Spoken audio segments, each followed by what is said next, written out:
What happens when a single player becomes bigger than the sport itself? Not just because of the points she scores or the trophies she lifts, but because her very presence changes how the game is played, how it's watched, and even how it's talked about. That's Caitlin Clark. Before she'd even played a single professional game, her name had become a headline magnet. Every deep three, every smirk at the camera, every post-game soundbite turned into a viral moment. The league she joined had been fighting for mainstream attention for years, and suddenly, one rookie was moving ticket sales, TV ratings, and even league politics. Some call it the Caitlin Clark effect. Others say it's hype that's bound to fade. But here's the thing, you don't cause this much noise without shaking a few things loose. And behind the highlight reels and sold-out arenas is a story that's way messier, way more complicated, and way more important than what most people are seeing on the surface. Because if you think this is just about basketball, you're already missing half the story. Before the sold-out arenas and global headlines, Caitlin Clark was just a kid from West Des Moines, Iowa, except just a kid doesn't really fit. From the moment she picked up a basketball, she treated the driveway like Madison Square Garden. Her brothers will tell you she hated losing so much that a backyard game could turn into a full-blown rivalry match. And she wasn't just playing against other girls, she was running with the boys, and more often than not, she was beating them. By middle school, coaches were already noticing something different. It wasn't just the shooting range, though she was pulling up from distances that made grown men blink. It was the mindset. She carried herself like every game mattered, like every possession was personal. Her father remembers a youth tournament where the other team tried a box-and-one defense just to slow her down. She responded by scoring 40. That wasn't the moment she realized she could play at a higher level. She'd already decided that years earlier. And when recruiters started calling, she didn't flinch at turning down the big-name powerhouses. She chose Iowa, a school that gave her the freedom to play her way. It wasn't the obvious path for someone with her talent, but Clark was never interested in obvious. What she did there wouldn't just put Iowa on the map, it would force the basketball world to take notice. When Caitlin Clark stepped onto the court for Iowa, it didn't take long to realize this wasn't going to be a typical college career. She wasn't just scoring, she was rewriting the record books in real time. As a freshman, she was already torching top-ranked teams, draining logo-range threes like they were layups. Opposing coaches would come in with elaborate game plans to stop her, and still leave shaking their heads. In just a few seasons, Clark became the all-time leading scorer in NCAA women's basketball history, finishing with an eye-watering 3,951 points. She didn't just carry Iowa to back-to-back national championship games, she made them must-watch TV. And along the way, rivalries took shape. Her battles with South Carolina had national audiences glued to the screen. Her face-off with LSU's Angel Reese turned into a cultural moment that spilled far beyond basketball. Love her or not, you had to watch. But here's where you come in. Which Caitlin Clark college moment made you a fan? Was it the deep threes, the trash talk, or the way she dragged Iowa into the national spotlight? Drop it in the comments, and let's see which moment gets the most love. Because what happened next was bigger than any box score. The WNBA was about to change. Draft night, 2024. The room was buzzing, but everyone already knew how this was going to go. Caitlin Clark, first overall pick to the Indiana Fever. No suspense. No drama. Just the start of something the league hadn't seen in years. The moment her name was called, everything shifted. Within hours, Fever ticket sales exploded. Season tickets sold out.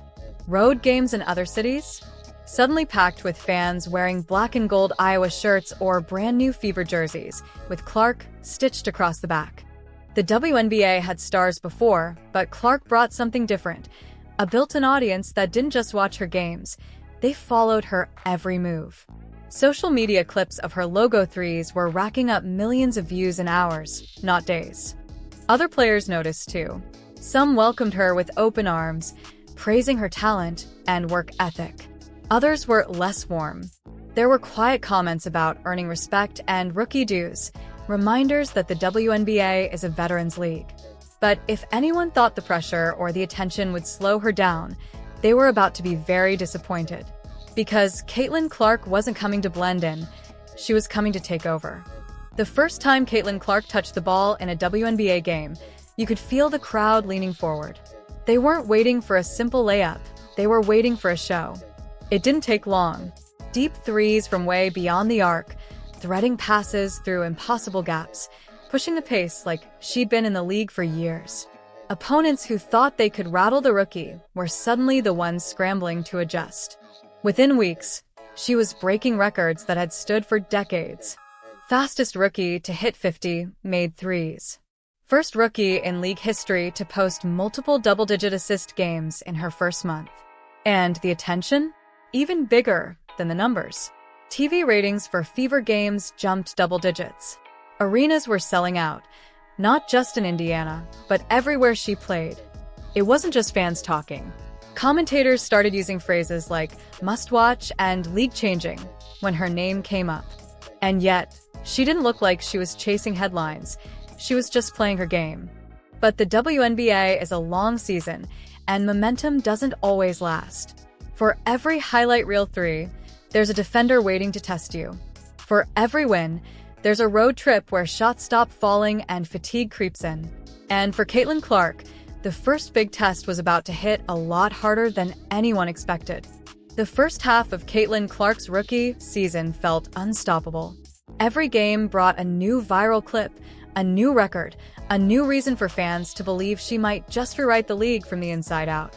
Then came the hit. It started as a nagging discomfort, the kind every athlete tries to ignore. But with the schedule packed and the pressure high, the pain turned into something she couldn't play through. By mid-July, the news broke: a quad strain and a groin injury. No timeline for return. For Clark, sitting out wasn't just physically painful, it was mental torture. Watching her teammates battle without her, hearing the crowd roar for someone else's shot, feeling like she was letting people down, it was the kind of silence no athlete enjoys. She admitted the frustration publicly, saying she had to fight the urge to rush back too soon. And as she rehabbed, the speculation started. Some reporters questioned if she'd been overplayed early in the season. Others wondered if the intense media schedule, constant interviews, travel, and appearances had taken a hidden toll. But one thing was clear: for the first time since she'd stepped into the national spotlight, Caitlin Clark wasn't in control of her own game. And while she recovered, her team faced a crisis no one could have predicted. When Caitlin Clark went down, the narrative was simple: the Fever were finished. No star point guard, no floor general, no chance. But basketball doesn't always follow the script. The team's breaking point came fast: back-to-back losses to Phoenix and Los Angeles, both games filled with missed shots, sloppy turnovers, and questions about whether Indiana even belonged in the playoff conversation anymore. Then the nightmare deepened. In a single game against Phoenix, they lost two more guards: Sydney Colson to an ACL tear, Ari McDonald to a broken foot. Suddenly, the Fever didn't just lack Clark. They had zero healthy point guards. Coach Stephanie White's solution? By committee, offense. In other words, survive however you can. That's when Lexie Hull decided she'd had enough of her own slump. She had been ice cold for weeks, missing open looks, second-guessing every shot. But against Chicago, something clicked. She buried 4 of 6 from deep, each make sending the Fever bench into chaos. Even Clark, in street clothes on the sideline, jumped up grinning like she'd hit the shot herself. Then there was Kelsey Mitchell, a pure scorer suddenly forced into the role of primary playmaker. She not only embraced it, she thrived, dropping a season-high 8 assists and proving she could run an offense without losing her scoring punch. By the final buzzer, Indiana had blown out Chicago by 22. No Clark, no point guards, no excuses. Just grit, chemistry, and the kind of win that can redefine a season. And if the Fever could pull this off without their star, imagine what would happen when she came back. If Caitlin Clark's rookie season had already been a roller coaster, the next twist came from off the court, and it hit harder than anyone expected. When the USA basketball roster for the 2024 Paris Olympics was announced, one name was missing: Caitlin Clark. It didn't matter that she was leading rookies in scoring, shattering assist records, and drawing the biggest crowds in the league. She wasn't going to France. and the internet lost it. Fans flooded social media with outrage, accusing the selection committee of politics, bias, or simply being out of touch. Some claimed it was rookie hazing, an unwritten rule that new players have to earn their spot over years, not months. Others went darker, suggesting veterans didn't want the attention pulled away from them on the world's biggest stage. Clark, for her part, handled it with poise. She congratulated the players who made the roster, said she'd be rooting hard from home, and refused to feed the speculation. But the fans? They weren't letting it go. Reports surfaced, unconfirmed, that some Olympic vets didn't want the media circus that comes with Clark. Whether true or not, the story had legs, and it put a spotlight on the sometimes tense relationship between new stars and established ones. And while the Olympic team prepared for Paris, Clark focused on something else entirely: getting healthy and proving that the snub wouldn't define her. Because if there's one thing Caitlin Clark has mastered, it's turning doubt into fuel.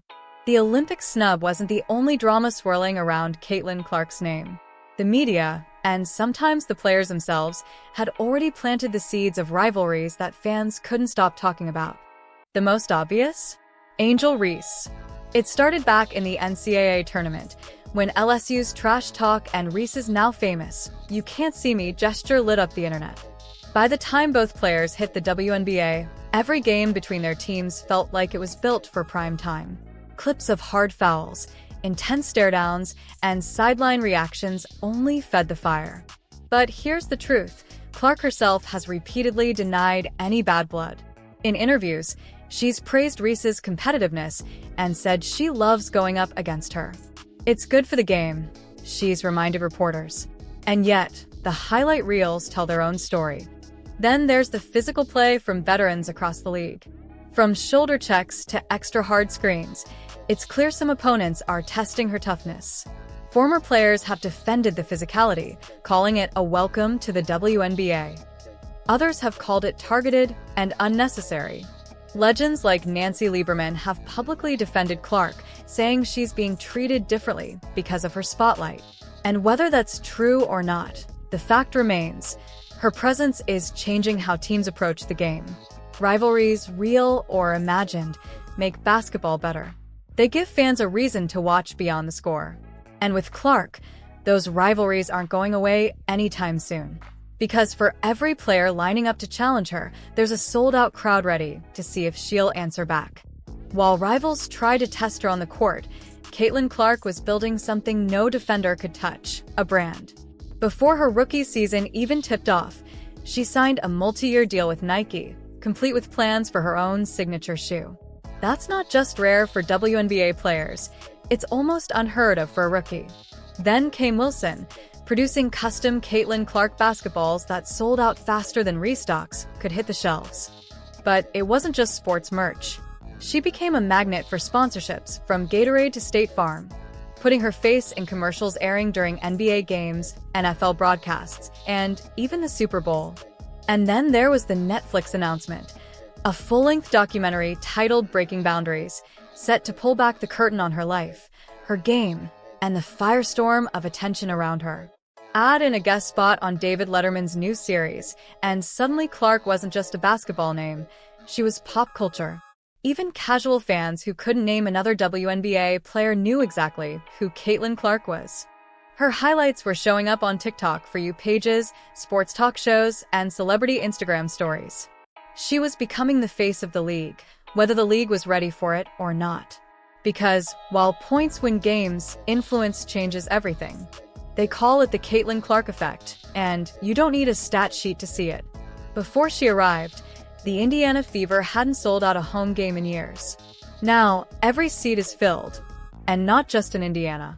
On the road, ticket prices tripled when the schedule showed Fever at ____.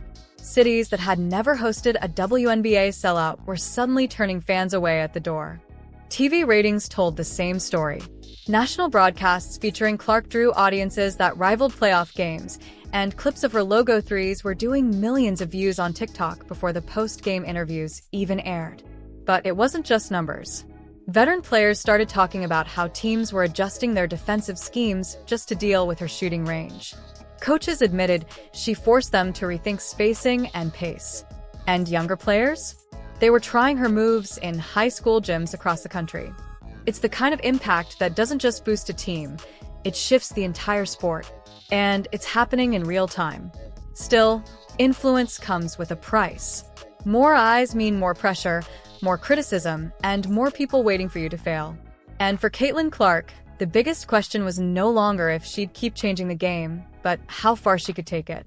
Caitlin Clark's rookie season was supposed to be a learning year, adjust to the pros, find her footing, maybe sneak into the playoffs. Instead, it became a blueprint for how to break the mold. She's already changed ticket sales, TV ratings, and how defenses operate.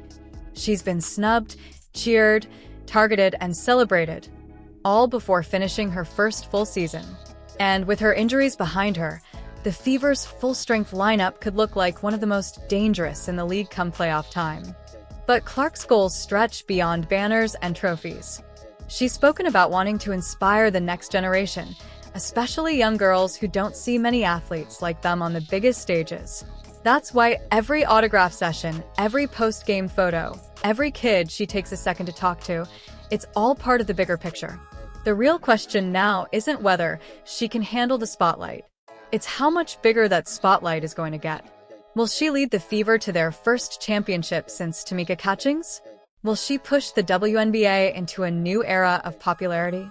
Or will the weight of expectations start to slow her down? One thing's for sure, this is only Chapter 1. And if Chapter 2 is anything like the first, basketball might never be the same.